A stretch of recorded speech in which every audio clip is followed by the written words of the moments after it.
लुच्चा हो। मुर्गी फ्राई में धनिया है तो इसमें तेल है तो उसमें चर्बी है और 300 बराती तो 300 के यक्के फरमाइश का एक नल्ली की पीस लगा दो, एक सीने की बोतल।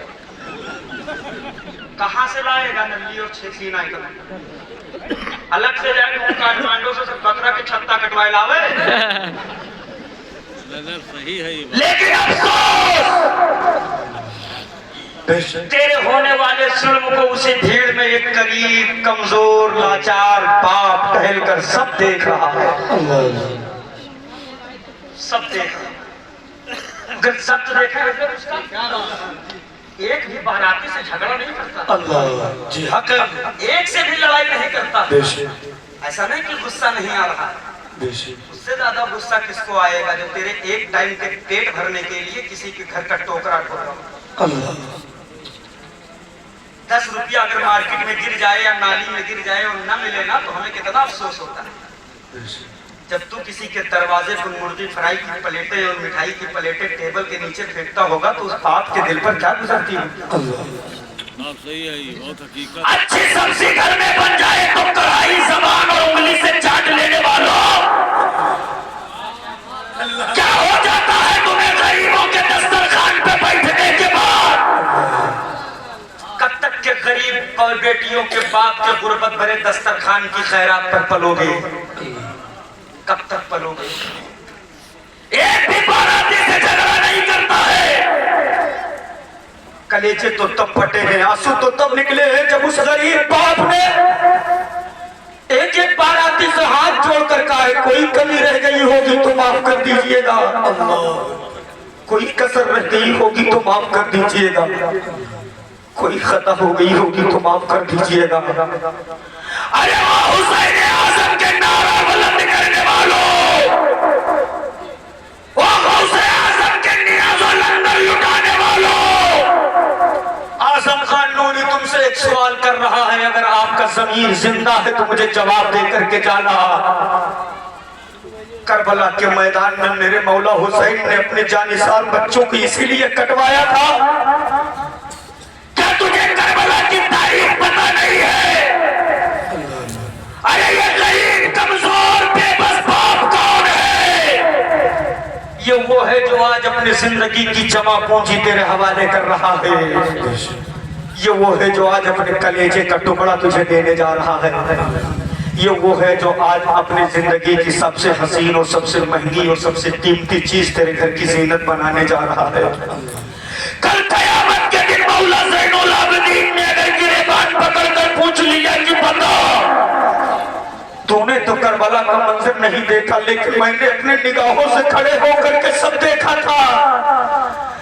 जब हुसैन के गोद में जमा के असर का गला छेदा गया है, जब जवान अली अकबर के सीने से बर्छी और बर्छी के साथ हुसैन के हाथों में कलेजे का टुकड़ा बाहर आया है, वो तूने नहीं लेकिन मैंने देखा है। जब हजरत अब्बास के बाजू काट कर उनके जिस्म नूर को जालिमों ने घोड़ों से सुरमा बनाया है, वो मंजर तूने नहीं लेकिन मैंने देखा है। जब सैयदा सकीना के फूल जैसे चेहरे पर जालिमों के तमाचे पड़े हैं। एक करबला बता तो सही, तेरे कलेजे पर मुस्तफा के बेटों का खून क्यों बहा है? करबला का एक एक जर्रा जवाब देता है। इसलिए हुसैन ने कुंबा नहीं बचाया कि अगर आज घर बचाने में लगूंगा तो नाना की उम्मत शराब में मुलव्विस हो जाएगी, अगर बेटा बचा लिया तो नाना की उम्मत मुजरे में मस्त हो जाएगी, अगर मैंने बेटे बचा लिया तो नाना की उम्मत अपने दरवाजों पे मुजरा अपने हाथों में शराब के प्याले लेकर मैदान में उतर जाएंगे। अगर दामन रहमतुल लिल आलमीन पकड़कर हजरत मौला ज़ैनुल आबिदीन ने शिकायत कर दिया कि आका यही वो उम्मत है जिसके लिए बेटे करबला में कटवाए गए थे, यही वो उम्मत है जिसके लिए बदर हुनैन में जानिसारों की कुर्बानियां दी गई थी, यही वो उम्मत है जिसके लिए बिलाल को पथरीली जमीनों पर घसीटा गया था, यही वो उम्मत है जिसके लिए हजरत अमीर हमजा का कलेजा चबाया गया था। ये लोगों जरा बताओ तो सही, अगर आमना के चांद ने उस महशर के भीड़ में सूखे हुए हल्क में कौसर का कतरा डालेगा? कौन होगा जो मेरे झुलसते हुए जिस्म को बचाने के लिए झंडे का साया देगा? कौन होगा जो मेरी हथकड़ियां तोड़वा कर हमें जन्नत का परवाना दिलाएगा? बरेली के इमाम का पैगाम नोट कर लो कि अगर दुनिया और आखिरत में कामयाबी चाहते हो तो आज लो उनकी पनाह, आज मदद मांग उनसे, फिर न मानेंगे कयामत में अगर मान गए। जिंदाबाद जिंदाबाद।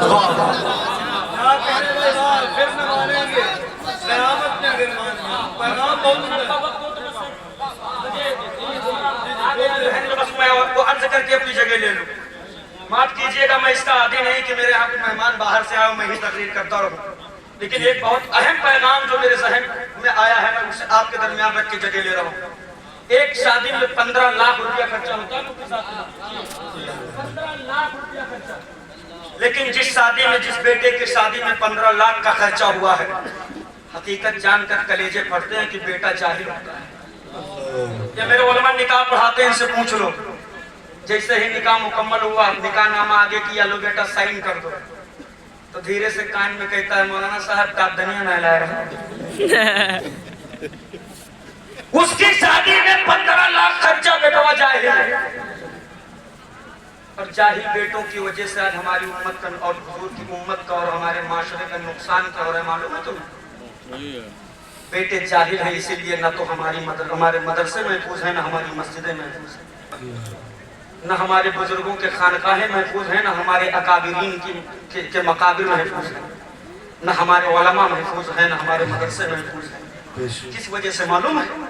इसलिए कि हमारे बेटे जाहिल हैं, जाहिल, उन्हें कुछ नहीं पता, उन्हें तो बात करने की तमीज तक नहीं है।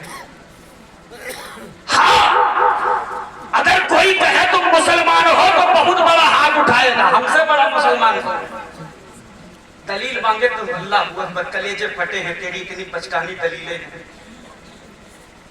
लोगों ने अपनी पतेली दिखाई है हड्डी की, जितनी बड़ी गोश्त की पतेली उतने बड़ा मुसलमान। लेकिन अफसोस मेरा इस्लाम इतना कमजोर नहीं है कि हड्डी खोरी से पहचानवाया जाए।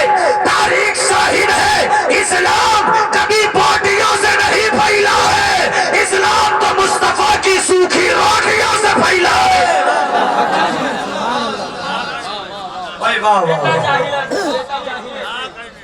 15 लाख रुपया खर्चा, बेटा जाहिल।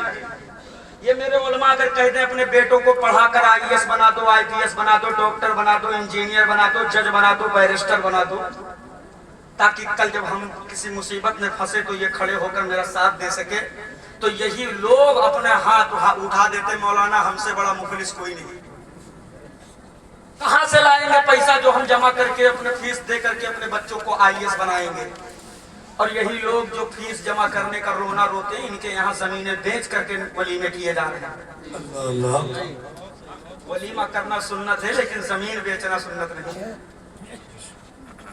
जेवर गिरवी रख करके 212 दिनों के किराए का इंतजाम किया जाता है। नतीजा क्या निकला है कि जो कर्जा लिए हो हड्डी खोरी करने के लिए ना, ये रिश्तेदार सब खा खा के चले गए, दोबारा पलट कर किसी ने नहीं पूछा कर्जा खत्म हुआ कि नहीं। बोलो सही है कि गलत है? सही है। सही है कि गलत है? कोई नहीं पलट कर आता। अमर तो क्यों खिलाए हम हड्डी, क्यों बेचे हम इनके लिए जमीन, क्यों करें हम अपनी नस्लों को जाहिल? उठो और बचा लो, नस्लों को बचा लो। बंद करो 2 कुंटल बकरा और 15 तरीके का स्टार्टर खिलाना, बंद करो 15 तरीके के खाने खिलाना। बचा लो 15 लाख, बचा लो जमीनें बेच करके 15 लाख। और जमीन बेचकर जुनून है तो बेच, मगर हड्डी खोरी के लिए नहीं। अपने औलादों के हाथों में पावर का कलम दिलाने के लिए बना दे उन्हें IAS, बना दे उन्हें IPS, ताकि कल जब तेरी आबादी की किसी मस्जिद पर किसी पागल अड़ियल की गंदी नजर पड़े तब तेरा बच्चा मैदान में निकल कर आवे, इमाम के कंधे से कंधा मिलाकर कह सके हजरत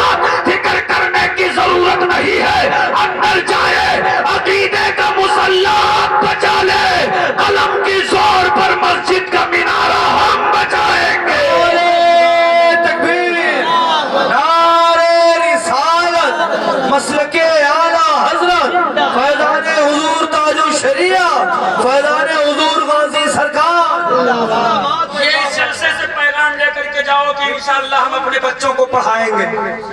हाथ उठाकर वादा करो जलसे से कि इंशाअल्लाह हम अपने बच्चों को पढ़ाएंगे। नस्लों को हमें जाहिल नहीं रखना है। हमने अपने उलमा से सुना है कि नस्लें बचाने के लिए नस्लों के हाथों में बम बारूद भाला देने की जरूरत नहीं है। इनके हाथों में सिर्फ पावर का कलम दिला दो, इसलिए कि तलवार से वार किया जाए जख्म पूरा हो सकता है, लेकिन कलम से वार कर दिया जाए तो सदियां गुजर जाती हैं, जख्म पूरा नहीं होता। हक है तो तुम्हें अपने नस्लों को पढ़ाना है। बोलो पढ़ाओगे ना इंशाअल्लाह? डर काहे रहे हो? हाथ उठा के वादा करो कि इंशाअल्लाह पढ़ाएंगे। एक एक हाथ उठना चाहिए कि इंशाअल्लाह पढ़ाएंगे। अल्लाह तबारक तआला हम सबको इस पर इस्तिकामत अता फरमाए। जो कुछ भी मैंने कहा उसमें जो भी गलती हुई हो मानन सावन अदबन अल्लाह ताला इन उलमा को गवाह बनाकर मैं तौबा करता हूँ। अस्तगफिरुल्लाह रब्बी मिन कुल्ली ज़ंबि व अतूबु इलैह। खूब की शेरे चमन फूल चुनी साथ रहे, बागवा जाता हूँ मैं गुलशन तेरा आबाद रहे। बड़े गौर से सुन रहा था जमाना, हमें चल दिए दास्तां कहते कहते। अस्सलामु अलैकुम व रहमतुल्लाह।